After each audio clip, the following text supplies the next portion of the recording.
अस्सलामुअलैकुम viewers, welcome to my YouTube channel the healthier Pakistan.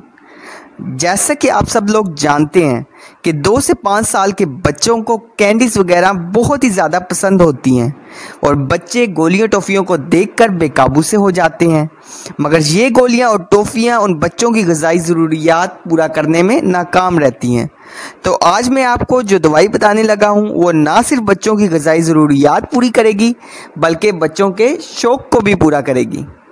जी हाँ, मैं बात कर रहा हूँ किड्स विट्स टैबलेट्स के बारे में। किड्स विट्स टैबलेट में बच्चों की नशोनुमा के लिए तमाम ग़िज़ाई ज़रूरियात मौजूद हैं।